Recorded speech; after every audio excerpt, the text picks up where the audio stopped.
This week, my daughter's dance school reopened for the first time in months. And I have to be honest, I was really nervous about taking her. But when I arrived, they had markers that were 6 feet apart outside the dance studio. They took her temperature, they gave her hand sanitizer, and took her shoes off and let me drop her off. Immediately, I was at ease. Whatever the new norm we are entering can be scary. But when you see businesses reopening with caution and care, you feel like, you know what? We can do this and we can be safe. Good morning. I'm Leah McGowan Hare, and welcome to another one of our live weekly conversations as part of our Leading Through Change series. A chance for you to hear tips from business leaders who are doing their best to navigate through these challenging times. Now, before I turn it over to our awesome host, Salesforce Chair and CEO Marc Benioff, I want to preview the next hour. Marc will be interviewing Aneel Bhusri and the CEO of Workday about how his company is not only working through crisis, but thriving, as well as how Workday and Work.com are coming together to simplify our customers' return to the workplace and ensure it is both safe and secure. Now, we'll have a special presentation on how you can reopen your business and your community safely with Work.com. Finally, we will conclude with a very, very special performance by Leon Bridges, exclusively on Salesforce Live. So, for those of you watching on Twitter, you're going to want to join us over here at salesforce.com/live to see that portion of the show. Or you might as well just join us now.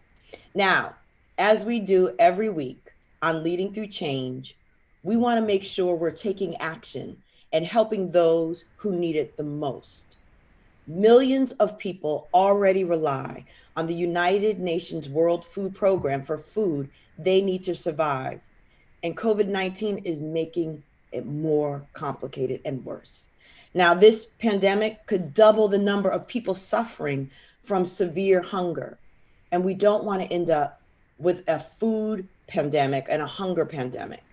And the World Food Program is scaling people across, scaling up to 100 million people across 86 countries with life-saving support. Now, if you can please go to salesforce.com/WFP and joining ensuring the world's most vulnerable people have enough to eat during this very critical time.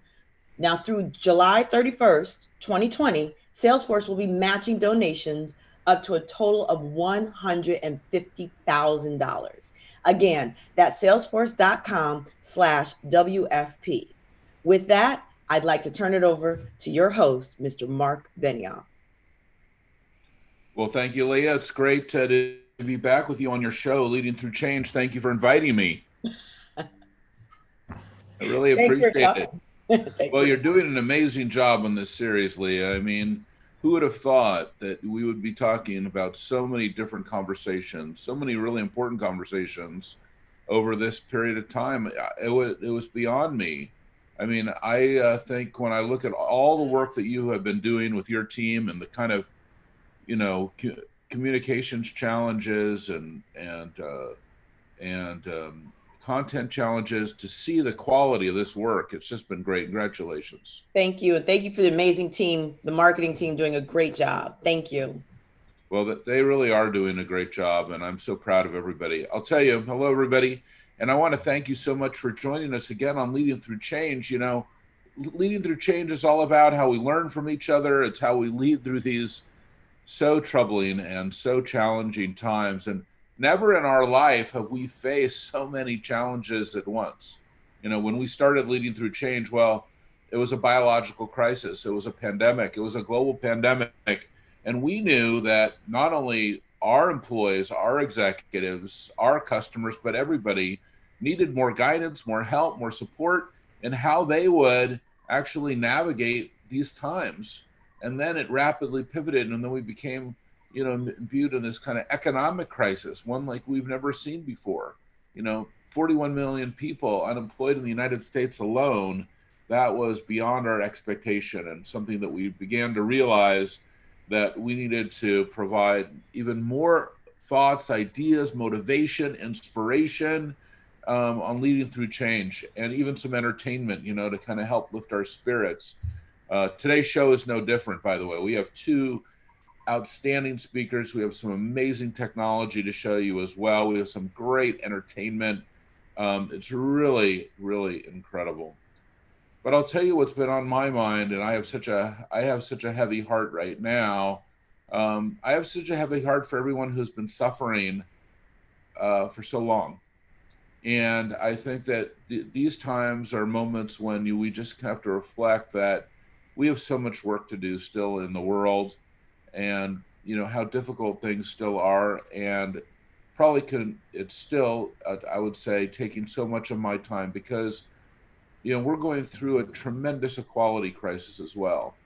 We've seen this horrific murder of George Floyd, of Breonna Taylor, of Ahmaud Arbery, and now this week with Rayshard Brooks in Atlanta. It's just another horrible story, another example of the inequalities in our world, the injustices in our world that have endured by Black Americans, and we have to address those.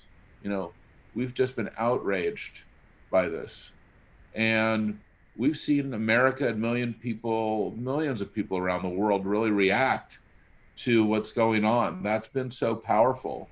It seems every night before I decide to go to sleep, it gets later and later every night because there's so much happening. I can't even fully grasp, the pain and anger the Black community is experiencing once again.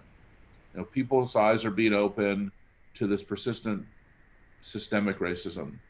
And too often in America, your zip code defines your destiny. We've seen that. We run this preterm birth program at UCSF, and we know that not all parts of the United States are equal, and that we do have some deep inequalities as well.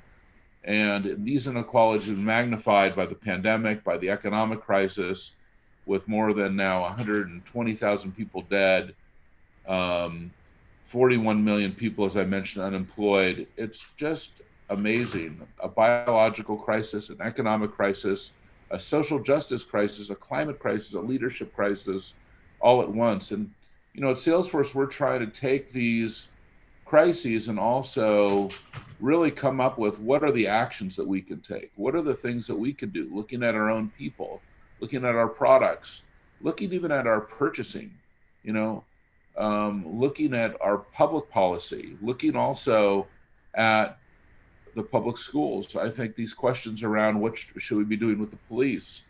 Are we moving in the right direction? Our philanthropy and our platforms. These are all the P's that I've kind of cued myself to remember so that I can do the work inside my company, because I'll tell you that each of us have to look at our own house first. Well, I have to tell you, because of all this, is why I'm so excited about today's show.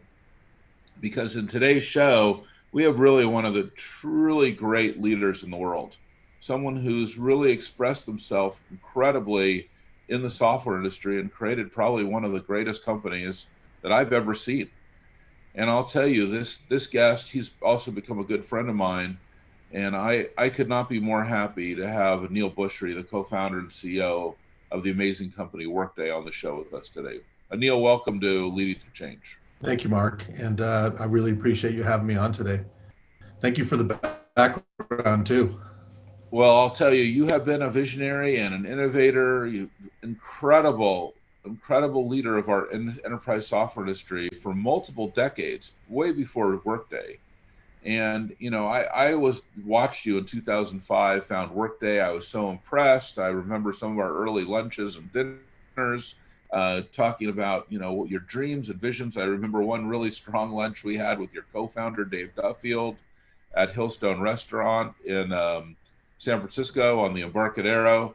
And I'll tell you that you have far exceeded my dreams. It's incredible what you have done. So congratulations.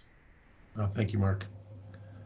I can't take credit. We've got a great team. My co-founder, as you know, is one of the great humans. And thank you for all of your support and advice along the way. You were the first person we called when we decided to start Workday. We had that really nice lunch. And I remember you told me the first thing was hire more salespeople than you think you need. And you were right. Well, I'll tell you, Aneel, it's great to have you on the show. I'm so excited. Workday's done so well. It's been incredible, but your values have really defined the company. It's really started with the right values. Can you just, how do you think about that? What are the most important things to you at Workday? We've always been employee first. I know a lot of companies say customers number one, but I've never seen a company that has happy customers and unhappy employees. You got to start with your employees, and we lead with them. Happy customers comes next. We have fun along the way. We innovate. We try to do it with integrity, and that really defines our values. And we live by those values, and we reward those values. And if people don't fit those values, they don't stay at Workday. Well, it's been a progression, and I've seen you grow. I've seen you advance. You've also done a lot of philanthropy. You've also taken care of your community. You've been regarded as probably one of the best places to work in the world because of that. I've seen that each and every year. It's been awesome actually to see that, and we've also become some great partners too. So what's been your biggest surprise, when you look back over the last several years? I think you never know if your value system really works until you hit a crisis. And as you talked about, we've hit multiple crises at the same time. And we've fallen back on our values. We've fallen back on taking care of employees, and employees will take care of our customers. And we've done it that way. I know you've done the same. And I'm just really proud of our team that the values hold up, and they are a touchstone for us to make the right decisions, which we did early on in the pandemic. And right now, we're really engaging on all the conversations around equality and justice. Yesterday, I hosted a webinar with Michael Bush, the CEO of Great Place to Work Institute. He published a blog, which everybody should read, which is Racism, the 400-Year-Old Virus. And he has some really good points and action items for companies to take to do a better job. And we can all do a better job.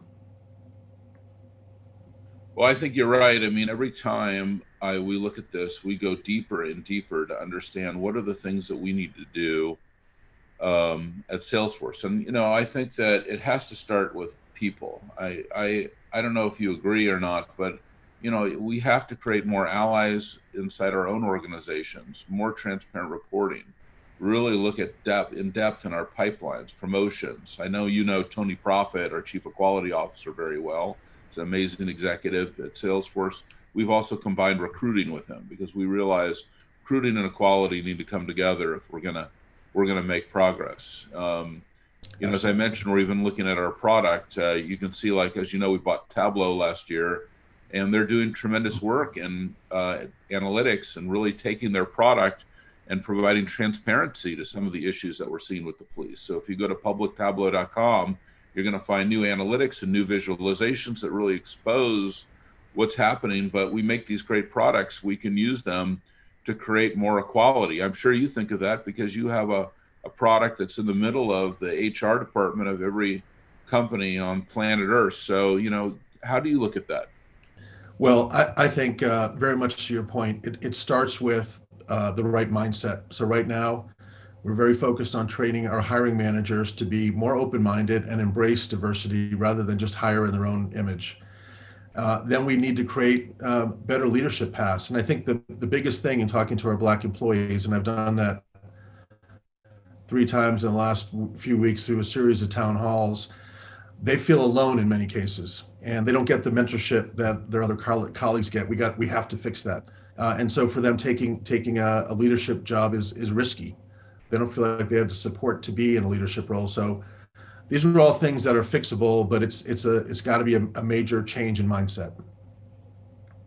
And on the product side, we track, as you know, in you're a Workday customer. Thank you for that. We have all of these diversity inclusion dashboards where you can really see how you're doing. And I know you and I have always said that if you can't measure it, you can't change it, and we got to measure it, and then we can change it. Well, I think that transparent reporting and accountability is so important to be held management teams and all employees worldwide. I'll tell you one thing, as we've gone deeper in this crisis, we even looked at our purchasing. We have a tremendous Black executive, Craig Cuffey, who runs purchasing at Salesforce. And, I asked him just yesterday, are we buying, from Black businesses aggressively enough, and he had something really interesting to say, which was making slight changes in our payment terms would allow us to do that at another level. I asked him, are we investing in Black entrepreneurs enough? I think these are some questions that are really on my mind. Are we taking actions to really address racism in all of our policies, not just our internal policies, but even our public policies as well? I want to go deeper to really look at that. Each one of these times that we have a crisis, I look at crisis as opportunity. This is a moment when it gives us the ability and the willingness to go even farther into all this. Do you see that happen in Workday as well? Yes, absolutely. There's nothing like a good crisis, right? It forces you to your core values. This conversation now, we cannot lose this opportunity around equality. We have to embrace it, and we're doing several things along the way. We committed $10 million that our belonging group of Black employees will be part of deciding where that $10 million goes to which causes. We are partnering with Steph and Aisha Curry, Eat, Learn, Play, locally in the Oakland area. All these things that we can do to make the world a more equal place. And we've had our call to action. Now, I really think this is the time for companies to lead. Our government is maybe not leading in the way we'd like it to. So companies can step up and show that we have a soul and we want to do the right thing. And, Mark, you're one of the best leaders I've ever seen, because you care deeply about these issues, and this idea that you've brought to the table, stakeholder theory. I think we all need to embrace that. We all need to think about more than our share price. We got to think about our community, our employees, our customers in a far more complex way than we have historically. And this is a moment where we can really embrace it. Well, I agree with you, Aneel. I think that, we have to think about all of our stakeholders. And this is a moment in time, certainly, where, for example, our Black employees, our Black customers, our Black community is a key stakeholder to Salesforce. And we have to look at them. We have to embrace everyone.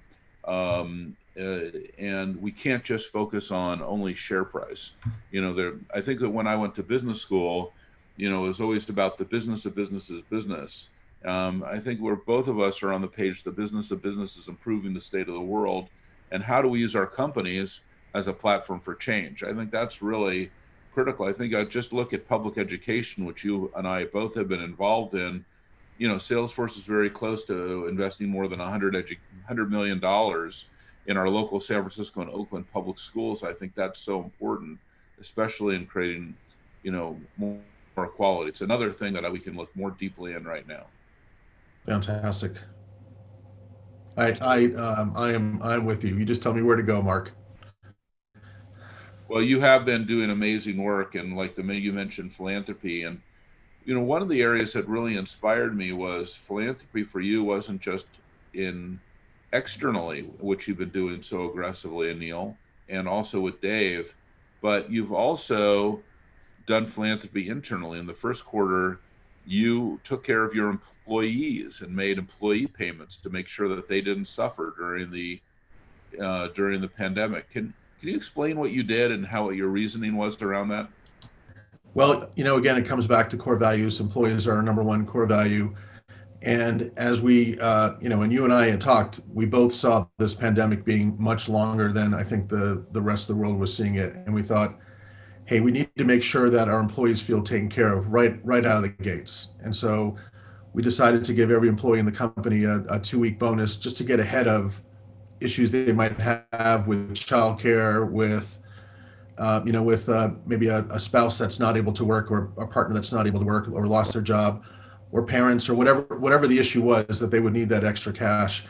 And it was also good for Workday because it allowed our employees to bring their whole selves to work and know that the company that they worked for was looking out for them.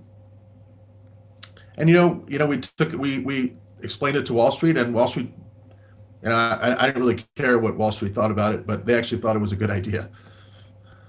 Well, you also inspired me to look at that first quarter as well. We were going through just the most severe crisis I have ever seen, and we made actions at Salesforce, that we largely encapsulated into our first quarter as really following you, that we realized we needed to take actions for our employees. We needed to take actions for the world. We've ended up buying about 60 million pieces of PPE for about 300 hospitals. We've done about 11,000 implementations of Salesforce Care, Salesforce, which we call Salesforce Care.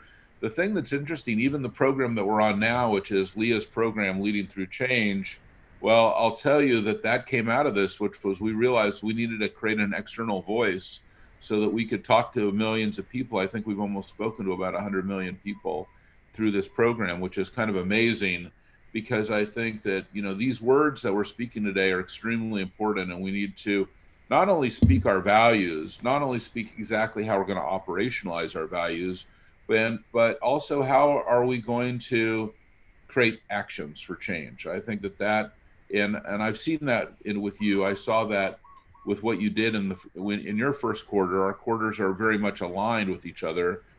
And I've also seen that in your second quarter too, where you've continued to, look out for others. And again, we didn't realize, in the first quarter, we thought we were only dealing with a pandemic.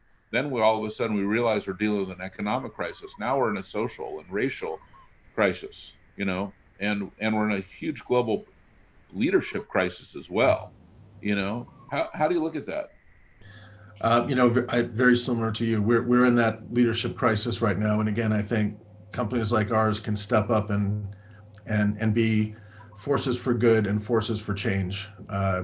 What we're trying to do at Workday is not just do the right thing internally around equality and opportunity, but because we are an HR provider, we're working with our CHRO customers across the globe to give them the tools and techniques to improve their results as well. There's not a CHRO in the country that I've talked to that doesn't want to do the right thing. They all want to do the right thing. We just have to give them the tools and education in order to do that. And sometimes they need to convince their CEOs that they need to do the right thing. And that's where I'm happy to jump on a phone and talk with anybody about the importance of diversity, the importance of giving back. I followed your 1-1-1 model. It's worked great for Workday. There's no reason that every company can't be that way. And I think that if we lose this moment of opportunity, shame on all of us. So I feel really energized right now. I think this is a time where the right conversations are happening. These conversations are uncomfortable, but we have to get comfortable talking about the uncomfortable. And in the past, we just kind of brushed some of these conversations under the rug, and now they're out there. And I think it's really great. And I think if you're to listen to Michael Bush, his number one thing is you got to listen first. You got to listen, you got to understand, and then you got to take action.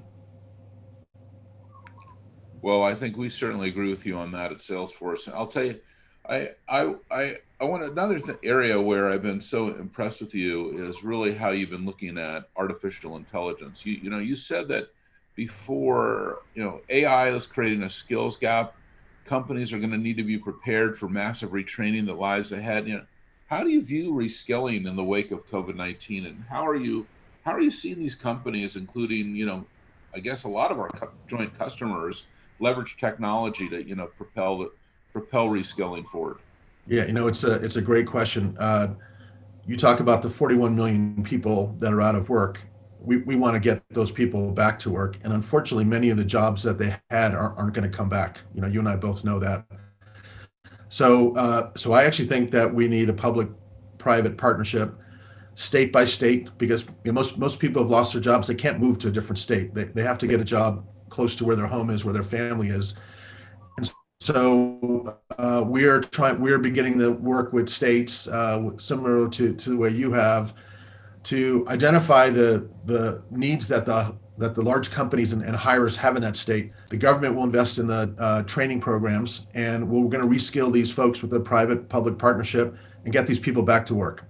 Again, I think the skills gap has been an issue that's been around for the last 4 or 5 years. We've been talking about it, but COVID-19 has forced it to the front, and now we have a real opportunity to retrain millions and millions of people and give them skills that they're going to make them successful for the next decade, not for the last decade. And I think it's very similar to the public-private partnership you've been doing with contact tracing and with Work.com, which has been a model of how to work with the states to get people back to work. And we're doing something similar on the learning side, which is where our products fit. Well, you've been a partner in that. When we started this pandemic crisis, I mean, or endemic, or I don't know what we're in right now. It's, things seem to be changing very fast. I don't really know. This is my first pandemic I've been through, so we're kind of making it up as we go. And but when one of the things we realized is we were going to need a product and a technology to help companies get back to work, to do a lot of basic things: workforce triage, shift scheduling, even elevator queuing, helped building dashboards and analytics to help companies get back to work. We're doing that this week in New Zealand. We've reopened our offices using that platform. You're one of the first people to come forward and say, hey, let's integrate Salesforce and Workday together even more deeply. We've done that in so many things and so many areas for so many customers, but here's another great opportunity. We're building this joint product, Work.com. Salesforce and Workday are both in there building Work.com. Tell me, what is your biggest surprise in seeing what companies need right now to reopen safely? Well, I think it's a lot of what we're trying to deliver with this partnership. They're talking about A teams and B teams. They're talking about schedules. They've got to do the contact tracing. We know contact tracing works, and so as you've shared with me, you were thinking about this back in the SARS days when SARS was an issue, and I think the Salesforce technology and approach to Work.com was brilliant. I thought, well, hey, if we can marry the employee and skills data that we have in Workday with Work.com, we just make our customers' lives a lot easier, because we have to get the economy going, but we have to do it in a safe way. And the data sets that we bring together in this unified way are really complementary and really powerful. And we have so many joint customers. It's hard for me to think about a customer that I have that you don't have. There's probably customers you have that we don't have, just given how much bigger Salesforce is. But so many of the large customers we have are joint customers, and they're all super excited about this partnership. Well, they are, because I'll tell you, I think we all have to learn together. I think it's one of the reasons why this program is so important, because it's not just a communications program. It's just not collaboration. It's not just about ideas. It's not just about entertainment. It's really about learning, that we're learning as we're going here. I think for a lot of us, even senior executives, employees, managers, individual contributors, pundits, doesn't matter who you are or what your role is in the industry, everybody has a key role. I think that, we're in areas that are unexplored, and the only way we're going to get through this is through these types of dialogue. So I really appreciate that. When you look at everything we've had, I don't know, half a dozen conversations in the last few months. We really kind of worked together to try to get through this. What has been your biggest surprise? What is the thing that you would have never thought about? There's a lot of goodness out in the world. I think it's easy to be cynical, but I just watch people like you. I see so many leaders stepping up and doing the right thing, and it gives me hope that we're taking on these issues and not being silent, and we're trying to do the right things for our customers. I do think that being a cloud company is both a technology advantage. I also think it's a mindset advantage. We just see the world differently. We see it as open and connected, and I've just been impressed how good people are, but also I've been impressed how flexible people are. You have companies that have just changed on a dime. Walmart's a big customer for both of us. I do curbside pickup now. I mean, what a great innovation, curbside pickup. One by one, our customers have kind of reinvented themselves to fit this new world, and it's happened so fast, right? And I think that's that ingenuity that we have across the globe. But I think in this country, it's a special gift. So you think it's innovation and new ideas and creativity that's going to help us get through this? And an open mind. And an open mind to real change. But but I think it does. I think innovation just plays such a huge role. And I'm not sure, some companies are talking about working from home forever. I'm not sure that's the right thing. It's really hard to collaborate working from home, but it is amazing how we've all figured out how to make it work. I wouldn't have thought this would be 3 months into it that we're pretty productive at Workday. And I know you're very productive at Salesforce, and a lot of our customers are able to run their businesses without anybody in the office. More challenging for a retailer or a manufacturing company, but for other companies, I think the cloud has been a great platform for them to run their businesses. I'm blown away by the stories I hear about how people are leveraging technology to make it work right now, because it's hard. Can you give us a specific customer example of a transformational app or idea or something that's been built that you could not have imagined a few months ago that now is underway with your customers? Well, we have a large manufacturer who built an app on Workday to track COVID-19 patients around the globe, and or COVID-19 cases, and they use it to inform where to move manufacturing capacity. We have a healthcare organization that uses it to bring people out from outside their hospitals back into the fold, and so using it for tracking additional healthcare workers. We have a major retailer, Home Depot, that did a one-time payment to, I think it was over 1 million paychecks for hazard pay and for taking care of their employees. And so we're seeing volumes every day that look like Christmas volumes at retailers. And so it's been amazing how we're doing it. On the planning side, our customers' use of workforce and financial planning is up 30x in the last 2 months. People don't know how this world's going to play out, so they just keep coming up with different plans and trying to figure out where the sensitivities are. So it's really been fascinating to see how our products have gotten used. It's many cases not things I had that I even was aware of. Yeah, it's this scenario planning that's been a major surprise for me too. That when we kind of went through this, we have this tremendous scenario planning team at Salesforce. We've put together, multiple scenarios, none of which seem to actually have played out. I think that there was no way you could explain to me what was going to happen 3 months ago. I would not have believed it. If you had said to me, in February when we started to see these things emerge, that this is where we would be, now in June, I would say, no, that's not going to ever happen. Yeah, and I'm not sure we still know how we're going to get out of it. So, we just have to take it day by day. And now with the other crises we have, it's a complicated world. Well, it's kind of funny, Aneel, every single day I feel like I'm on a program similar to Leading Through Change, just like this, and I'll always get a question from the interviewer, and they'll say, well, tell us now, Mr. Benioff, what is the future of work look like for you? And I said, well, it looks a lot like the current situation. We're all in our homes. We're all digital. We're all living and working digitally. We're in the now. Here we are. This is the future. We're in the future. Take a look at the technology we're using. Look at how we're communicating with people. Look at how we're communicating with each other. Look at how we're building new technology. Look at how we're inspiring. Look at what's happening. Yes, this is the future. It's all happening right now. Yeah, it is. It is. And I do wonder, when we come out of all this, we'll look back and say, hey, there's a lot of sadness from all the death because of COVID-19, and there's nothing we can do to undo that. But I do think we'll also have learned a lot. We'll have learned a lot about how to deal with pandemics. We'll have learned a lot about how to be resilient. We will come out a stronger country as it relates to dealing with racism.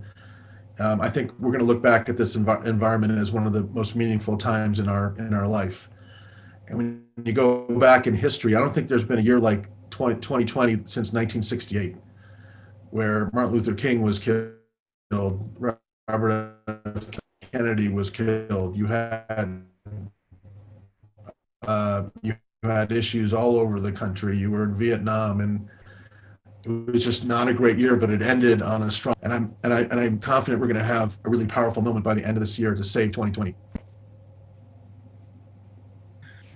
Well, I agree, and that's a wonderful note to leave on. I'll tell you, Aneel, it's a positive. You're a positive person. You always have a positive outlook, and you've done just a tremendous job with your company and inspired me and so many people. So, I just want to really thank you so much for being on leading through change. And I'll tell you, we're about to go to Maddie in a second, who's gonna show us the product that you've built and show us a demo and show us how companies can get back to work safely with work.com.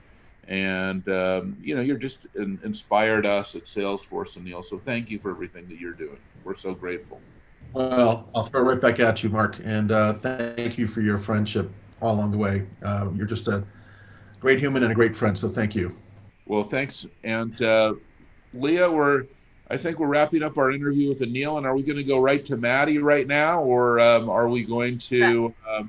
Actually, we're gonna go to Marty over there. Go right to Marty, right? Yeah, Maddie will be later. Maddie's coming up later. We're gonna go over to Marty. Right? Marty. We're going to go right to Marty, and we're so excited to have Marty Burris with us. And she's going to give us a tremendous demo. So I'm very excited to have Marty with us. And also, you also have another incredible guest after Marty teed up for us, don't you, Leah? I absolutely do. You want to tell us who that is? I don't know. Should I wait till after? Well, I'll give you a hint. Rivers. That's one of the best songs ever. You know, that's one of my favorite songs, and I think that Aneel's going to sing it with him, right? We shall see. We shall see. But yes, Leon Bridges will be in after Marty. And if for those that want to see that are on Twitter, they're going to want to join us at salesforce.com/live to catch that portion. So they might as well just jump on over here now, right, Mark? I mean, what are they waiting on? If we're on Twitter right now, then we're going to go to salesforce.com/live so that we're going to be able to get to and hear Leon Bridges. You know, he's so amazing. The last time I think I was with him in Houston, Texas, seems like it's lifetimes ago now. We were in an awesome restaurant, and with some incredible local food, and he performed Rivers, and it was just awesome to hear him, and he's just awesome. I can't wait for that. But so very talented. I'll tell you, before we get to Leon and hear his story and his words and get his inspiration and his music, and I know he's going to do a number, with Aneel. I think we got to hear from Marty, and we have to hear from the incredible Marty Burris. So, Marty, are you on with us? I'm here, Mark. Oh, right oh, there she is. Take it away, Marty. All right. Thanks, Mark. I'm super excited for Leon, too. Yeah, thank you so much for joining us, Marty. We're so thrilled for you to be here. And, we just had a great program with Aneel. We've been talking a lot about, are we able to get companies back to work safely? We've been talking about all these things. What's your experience in terms of what's going on right now in today's world before we jump into the demo? Can you give us some personal thoughts and words? Yeah, I mean, for me, I've been knee deep in work.com. I jumped on right after I took some time off in April, and it has been quite the experience. I've been talking about it as my Michael Jordan equivalent of my flu game. This is a time in my career I'll be talking about forever. We've done some really tremendous stuff in just 6 weeks, and I'm really excited about where we're going with it. Well, why don't you show us your magic, Marty? I don't mind doing that at all. All right, so let's go ahead and get started. As Mark mentioned, my name is Marty, and I've been working on the work.com product here at Salesforce with my team. And we've been trying to build for the new normal and kind of sustain where we're at today. You heard before from both Aneel and Mark, where we are today looks so different than where we were 3 months ago or even last week. For me, I'm at my grandma's house working in Wisconsin. And so now I want to show you how we partnered with Workday to bring together some new tools that'll really help us accelerate the return back to work. So what you're seeing is the command center. It gives you an executive level overview of everywhere you do business. Here, you see these widgets, and we have a widget for everything at this point. But widgets are what you're going to use to bring your workforce back to work, no matter where they are in the world. So if we looked over to the left, you'll see that global view. That global view gives you both a macro and a micro level view of everywhere you do business. If you look at it, you can see we have some statuses in there, all those colors and icons, and those represent everywhere you're working and what those offices are looking like. So you can have a location that is tagged by stage of reopening and reopening type. As we know, it's going to look a lot different to open in California versus opening in Wisconsin, where I am now. So let's say you wanted to reopen the San Francisco office. This is my favorite part. Watch this. All the data on the screen will dynamically change and tailor to just the San Francisco region. Here, you can see all of your widgets in context to the employees that are there. So now I want to show you kind of where the magic happens. If you look in here, you can see employee wellness. And this is where our two worlds come together with both Workday and Salesforce. Workday provides us the employee data that we need to think about wellness. And for us, wellness is holistic. Wellness is whatever you need to help your employees come back to work and whatever they need as well. For me, it's working with my grandma, but for others, it's spending time with their kids or being able to have the time they need at home to recharge and feel ready to come back to work. And as you mentioned before, we're using this technology to bring Salesforce offices back to work as well. It all comes together in yet another widget that we're calling Wellness Status by Location. And it uses location data from Salesforce and employee data from Workday. So now you can take an even sharper view into what's happening. So if we were wondering how employees feel that work on, let's say, the second floor of Salesforce Tower, we can see that what their wellness is, who the employees are, and what's important to them and how they're feeling. The next part of that, we're not done yet. We also have contact tracing. You mentioned this before, and contact tracing is yet another opportunity to leverage Workday employee data. They tell us who the employees are, and we can use some of the things we built over the last few weeks to see if there is an encounter, who the employee was, who they're working with, and then being able to take that next step to manage any encounters about what's going on around the world. It's really a match made in heaven between the two of us. Work.com, in partnership with Workday, gives you the data and the tools that you need to reopen safely and make real-time decisions. So if you want to get more tips or tools about the things that we're doing after you see Leon Bridges, go ahead and go to work.com and you'll see all the things that my team is working on. These things will change over the next couple months, and as we release new things, you'll see them there. So Leah, back to you. Awesome. Well, that's been great too. Marty, I just wanted to congratulate you. That was just incredible. Absolutely. Thanks, Mark. It's been a fun ride. And Marty, what's been your biggest surprise working on this technology and leading your team and you're really developing the future of work, Marty. You know, what's your vision there for where we're going? I've got a lot of big ideas for how we take this to the next level, but I would say the biggest surprise is how the platform really came together. We have some great teams here and at Salesforce, and everyone just came in and we were just working so hard to make this happen. And it's a full platform play. You see things from all over the business that are incorporated in those widgets around the command center. And I'm super excited about how this is going to play out over the rest of the summer. Well, I'm so thrilled. Thank you so much for being with us today, Marty. We're thrilled, and it was great to have you and Aneel as well. And I'll tell you that we're really lucky to have our next guest as well on Leading Through Change. We've just have a tremendous person. I haven't seen him in some time. Last time I was with him, he was down in Houston, Texas. We were at a really cool restaurant, really unusual restaurant called Sochi, and this tremendous Chef Hugo, you know, he really tapped into this experience of this kind of Oaxacan cuisine, and I can barely say it actually. You know, I'm from San Francisco, and but the food was like just out of this world. Like the environment, the people, it was just awesome. His brother was there. I have an awesome photo of them. But you know, while we were having that experience with them and having this opportunity in Houston, we had this incredible person with us. And of course, whenever he plays or says something, it's so important. So we're going to have an incredible opportunity to have a conversation and some music and some thoughts and some inspiration from somebody who has inspired me for quite some time, Leon Bridges, amazing artist. So welcome, Leon. Thanks for Delighted. having me. And the last time we were together was actually some months ago. We were down in Houston, Texas. I think it was maybe in November or December. I can't remember exactly when it was, but it was last year. It feels like it was quite a few lifetimes ago now. It might have only been 6 months ago. It was what's the name of that restaurant? It's like Sochi. Yes, I love that spot. Oh, that was the bomb. So it was great. Chef Hugo, he's amazing. His brother is amazing, and probably the best restaurant in Houston. I actually think it was. But I'll tell you what made it special was you. You made it special that night, and it was just great being with you. And I just wanted to thank you for that night. But so much has happened, Leon, since that night, and so much has happened recently, and we're in the middle, of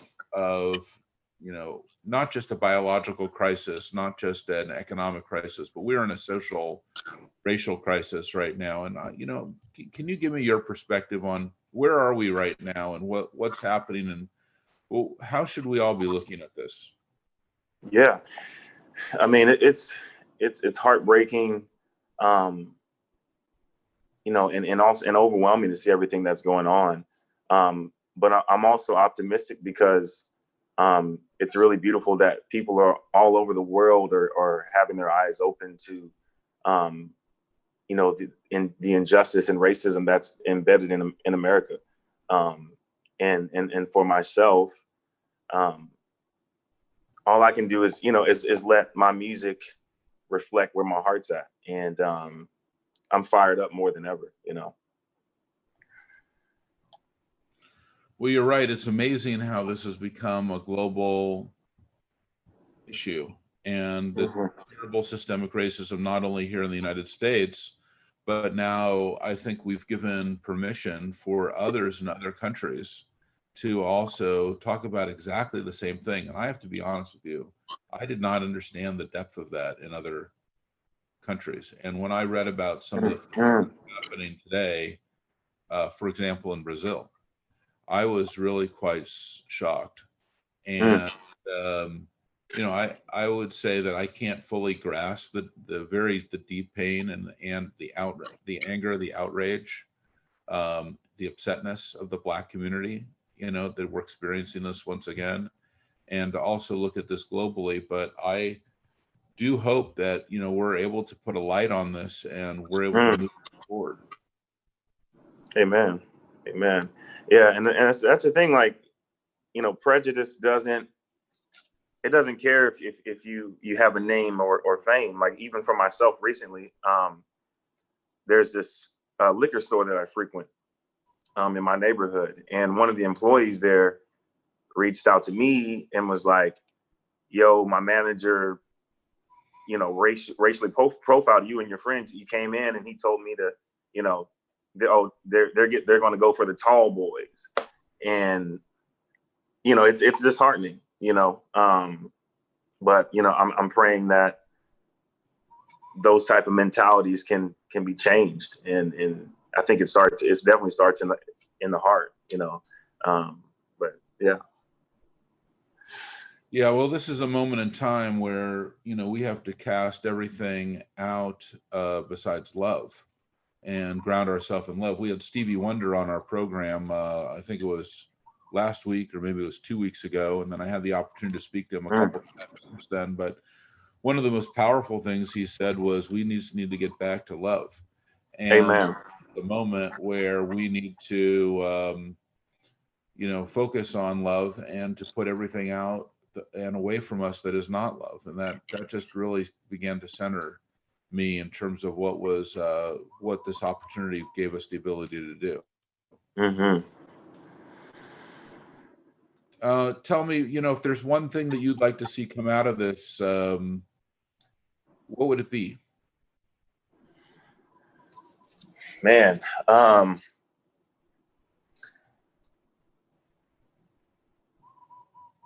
really hopeful that,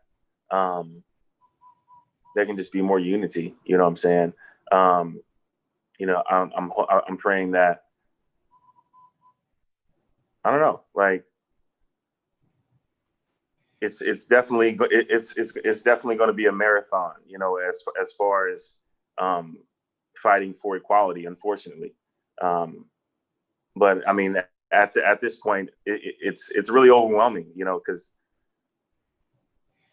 it's like we've for myself, like, you know, we've seen this perpetual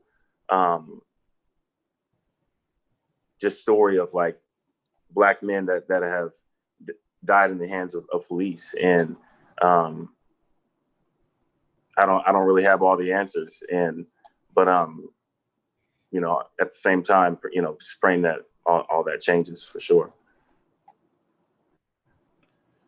Yeah, well, I think that we're all outraged by these horrific murders that we've seen. The horrific murder of George Floyd, you know, that was, you know, one horror, and then we moved to Breonna Taylor, Ahmaud Arbery, and now just this week watching Rayshard Brooks in Atlanta. It has to stop. You know, this is just not right, and this is not what life is about. And we need to get back to what life is about, and we need to get grounded in the values to realize, you know, that we need to love thy neighbor as thyself, that this is, you know, a moment where we need to come back and remember that we're one humanity, and that we can create a society with greater equality if we all commit to that. It is a constant unfolding. There is levels of progress that happen. It seems that every time there is crisis, we talked about it with Aneel just a moment ago, but you know, Albert Einstein said, you know, in the midst of every crisis lies great opportunity, and I believe that that's true right now as well. That we're, you know, seeing the opportunities to move forward, and I have to be honest with you, some of the areas that we're seeing opportunities to move forward, especially in the police, are not even things that I fully understand. I even saw some tremendous innovations with some programs from DeRay McKesson on 8 Can't Wait and other things where I was like, wow, these are just things I didn't even understand, you know, were possibilities. So I'm optimistic that, you know, we will move things forward, and that a great light is on all of us, and that we have the opportunity now to move forward and to create more equality in our world. And I think for someone like myself, I'm a CEO, we have to operationalize the equality into our companies.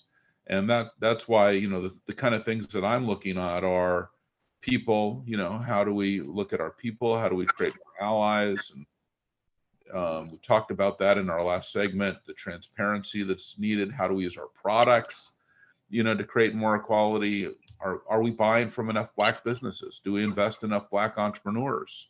Do we have Black relationships, you know, with key business leaders? What are we doing with our public policy to address racism? What are we doing? And this is something that we want to double down on. We've put about $100 million into our funding of our San Francisco and Oakland public schools. How can we do more? What are things that we could do from a philanthropic standpoint to invest more in our local communities? That's where I think a lot of key equality programs happen. And how do we use programs like this, like Leading Through Change is a program, Dreamforce? I don't think you've had the opportunity to come to a major event that we've done like that, or other major programs that we do around the world. But Salesforce is a platform. We have platforms. How do we use all of our platforms to move? Our careers are platforms. Our lives are platforms. We have to commit to using all of these platforms to create more equality. Our life is all about. Our lives are all about to repairing the world. You know, we're actually here to improve the state of the world. And if our companies and our lives are not about improving the state of the world, then I don't know what they are about. So this is just a moment in time that just can remind us to ground ourselves and focus in that, because I think sometimes we do get away from that and forget that that is the main purpose here. We're here to make things better. Well, I'll tell you, I'd love to have you either give us some of your incredible music, or if there's something else you'd like to say about what's going on. How would you like to go forward here? Yeah, let's get into a song. All right, let's do it. Sounds good. And thank you This so is much for being with us. We're so grateful. Thanks for having me. Yeah, man. Yeah, this is a tune I wrote about my beautiful, wonderful mother, Lisa Sawyer, and her life. Here we go.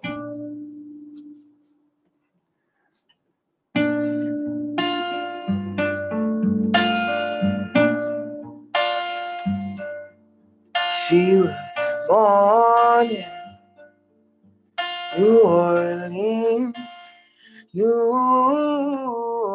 Orleans, Louisiana. Branded with the name Lisa Sawyer. Circa 1963.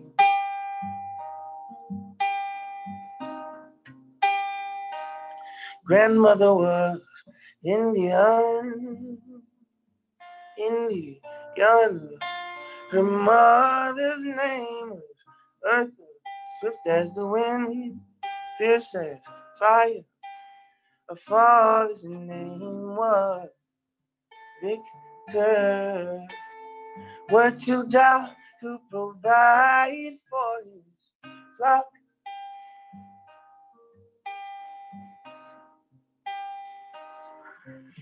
Was the youngest of 7. She grew up on Louisa Street, chaos around, but inside the coast, small but a mansion in her eye, man, John.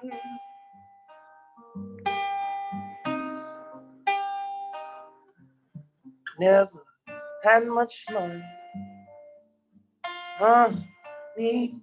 but was filthy rich with the wealth you couldn't get from a dark casino or a lottery ticket.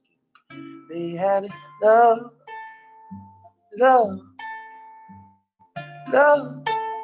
rich and love.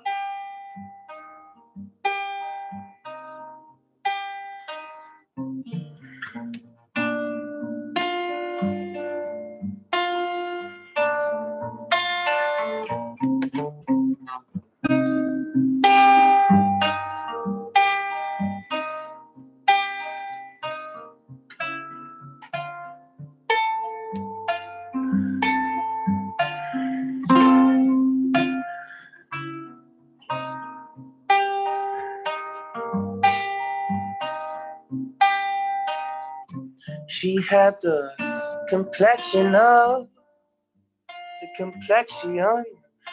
a sweet praline, hair long as the sea, heart warm like Louisiana sun, voice like a symphony, with the most beautiful instruments, oh yeah, beautiful.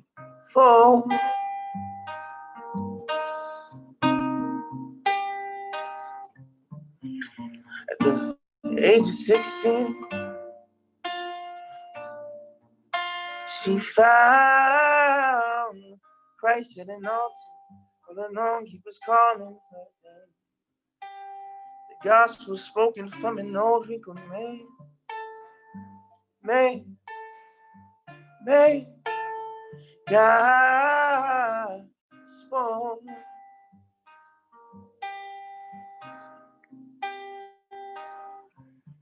She was born in New Orleans. She was born in New Orleans. She was born in New Orleans. New Orleans.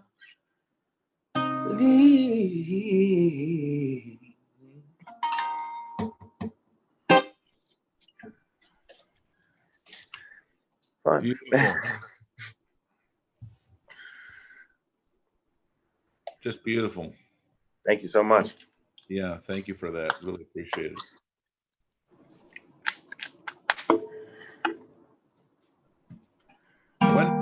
that song? I wrote that, about 6 years ago. Yeah, that was like, yeah. I mean, when I kind of first embarked on my little songwriting path, and it was really cool. I mean, like the community that I was in really inspired me as far as like just I don't know, as far as like being a decent songwriter. Because my background was I came up on modern R&B, the Ushers and Genuines and Sade, and through the community that I was hanging with, they put me on like Rolling Stones and Van Morrison and in that side of music. So yeah. Well, that's also one of my favorite cities, New Orleans. My great grandmother remarried a man in New Orleans, became my great grandfather, and so I ended up down in New Orleans as a kid, and I had a lot of good times down there, and really fond memories. And he ended up doing a lot of philanthropic work at Tulane University, where my school. But also, I remember a lot of eating a lot of crawdads, and also eating a lot of beignets and drinking hurricanes also. Yeah, New Orleans is a beautiful place. I mean, the culture there is just unparalleled, Absolutely, yeah, beautiful. Thank you for sharing that. It's just thank you. A lot of good thoughts and really great vibes. Thank you. Got anything else for us today? Yes, sir. This next one is called Sweeter. I wrote this last year, and I wrote it from the perspective of a black man in the grip of his oppressor,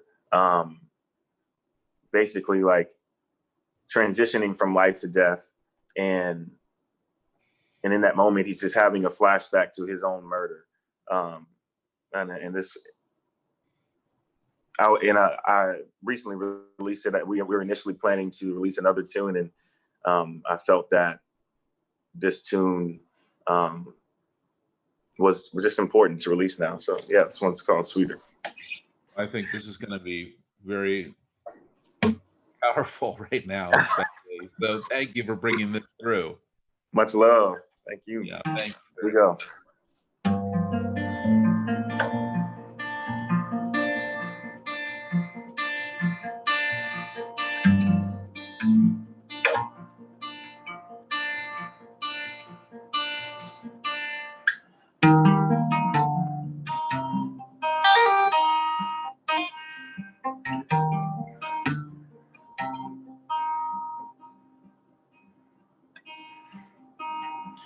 Hoping for a life more sweeter.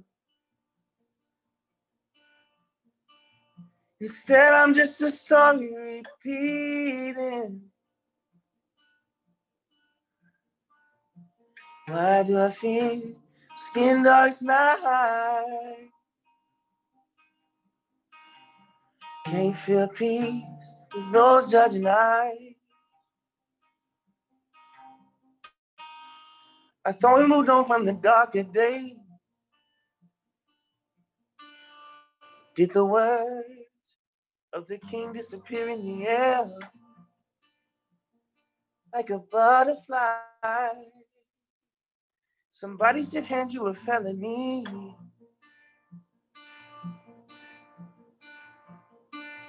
'Cause you stole from me my chance to be, hoping for a life more sweeter. Instead, I'm just a story repeating. Why do I feel skin dark tonight? Can't feel peace with those judging eyes. The tears of my mother rain, rain over me.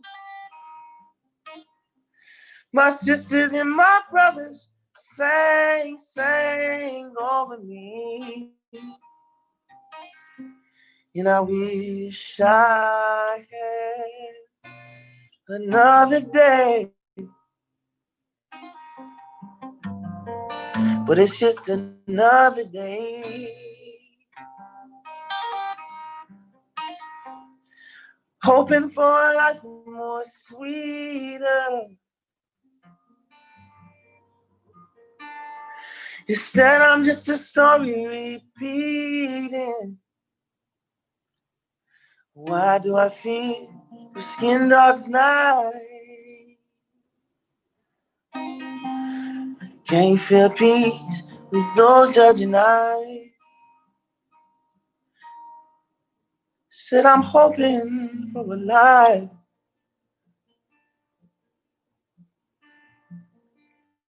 for my sisters and my brother. I know the race might be long,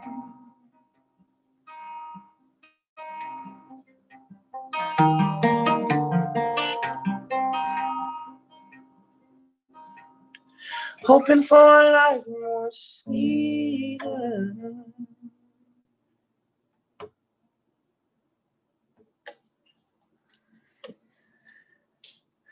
Wish I had a band here, you know.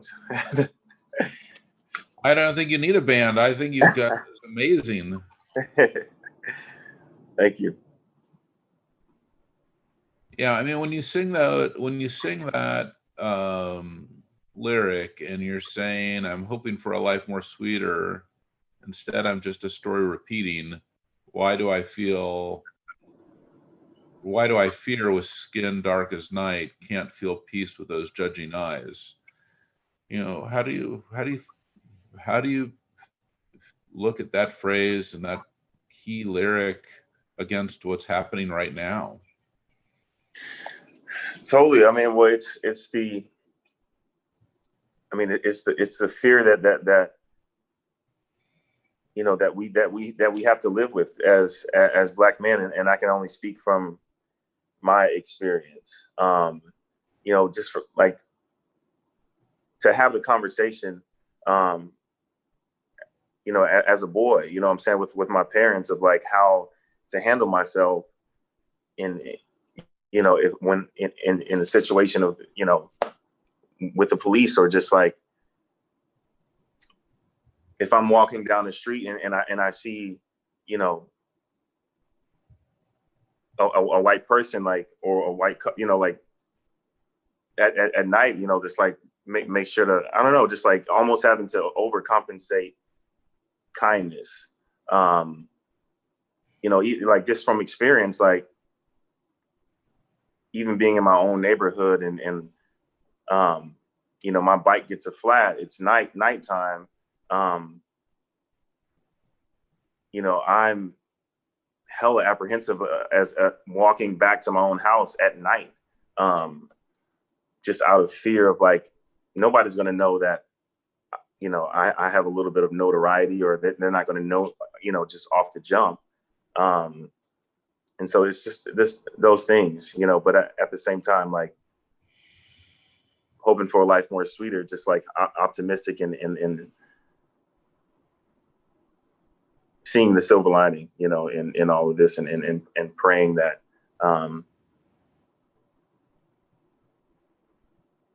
that the next, you know, that things are better with, you know, in the future, for sure. Yeah, well, that's my prayer as well. You know, my prayer for the world, and also for the Black community. No one should have to experience that fear. Just being able to walk home or have a normal life. Everyone should be able to have their life without fear and be in love. Mm-hmm. Everyone should have a life with no fear. So to hear that the fear is there because of the system that people are living in is unacceptable. We have to work to change that system so that we can have everyone can have the love that they deserve. Mm-hmm. Well, those were two amazing songs. Thank you very much. Thank you very much. Beautiful. Shall I keep playing? What would you like to do? I know we Yeah, have a lot of people great. on who love your music. Great. Yeah, this next one is entitled River. You know, that's Lee's favorite. Man, I loved it when you played it in Houston too. It was amazing. Yeah. It's your Would you say it's your biggest hit ever, or it's something even bigger one at this point? it's definitely my most successful song, which is crazy. Like, it's literally a guitar and singers. You know what I'm saying? No smoke and mirrors. No crazy production. Like, and I love that. Like, it's totally a testament that authenticity and always prevails. So here we go. Right on. Excited. Oh God, sorry.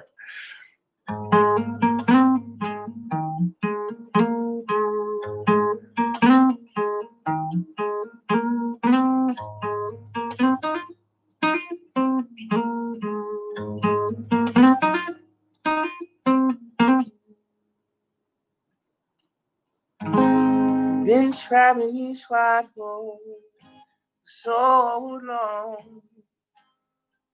My heart's been far from you. 10,000 miles gone. Oh, I wanna come here and give every part of me, but there's blood on my hand. In my deep sovereignty, in my darkness, I remember, Mama's words reoccur to me.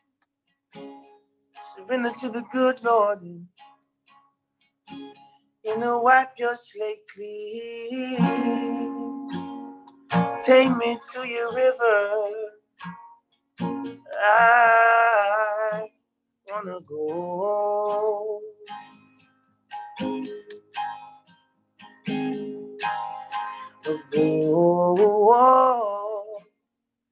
Take me to your river. I wanna know.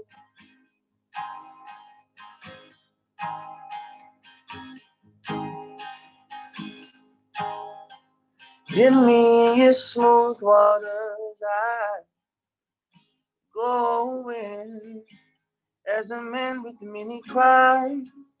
Come up forever. As my sins flow down the Jordan, I wanna come here and give every part of me, but there's blood on my hand.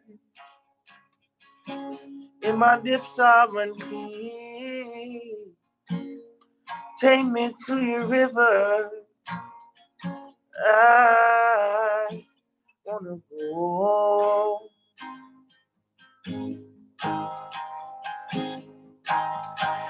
Go. Take me to your river. I wanna know.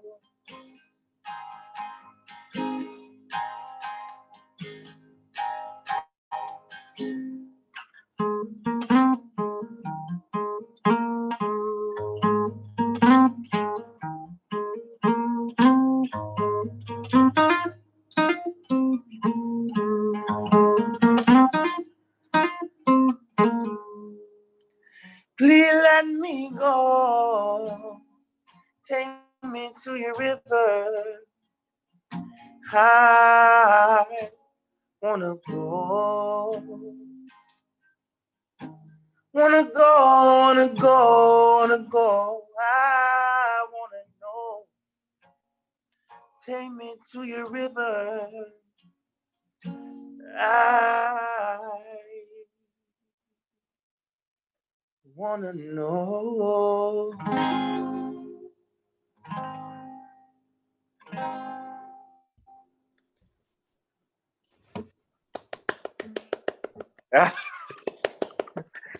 Thank you so much. Thank you so much. Well done. Thank you. That was just awesome. We're so grateful. Much love. Yeah, you're really great. Have to tell you that, I love that song, and I had to send a message to a friend of mine while we were doing this, Lucas Nelson, Willie Nelson's son. You're the same age. That's the homie. Yeah, I love Lucas. What's that? I said that's the homie. I love Lucas. Yeah. Oh, cool. yeah. You remind me so much of Lucas. You're just such an amazing singer-songwriter, amazing on the guitar, so soulful, and your words are so important. And when you sing, my whole being just really opens up. So just really thank you for that. It's just that's so powerful. Wouldn't you say, Leo, that was amazing? Oh my gosh. And it's my birthday. So what more can I ask for that? Wow. Oh my God. Happy birthday. That. Thank you for that. I was like, please let us play that song. So many emotions from hearing Sweeter. Of course, I think about my beautiful brown boys moving through this world. Thank you for that song. I love that video. The cinematography is just impeccable. And just thank you so much. Artistry. Thank you for your artistry and your gift for the world. Thank you. That means so much. Thank you so much. Thank you. Yeah. And happy birthday. Hell yeah. Thank you. Yeah. Thank you so much. Oh yeah. I know that you have to run. We keep all right. Forever. I could keep going all day, but all right, if we have to go, we have to go. But right. I know they're kicking us off. They are. They're getting texted. So anyway, well, thanks, Aneel. Thank you for being with us. We're really grateful to have you, Aneel, on and thank you, Leah. Yes, thank you, Leon.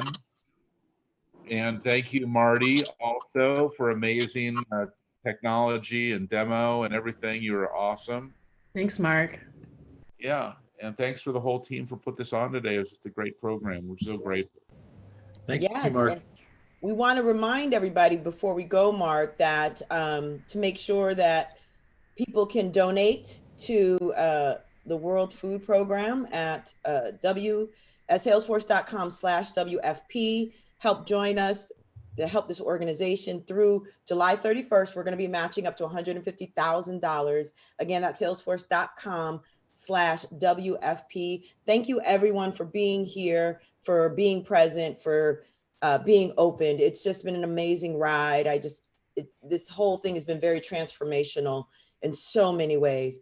And we will be back with our next Leading Through Change on June 23rd, featuring former governor of the Bank of England, Mark Carney. Until then, please take care of yourself and each other.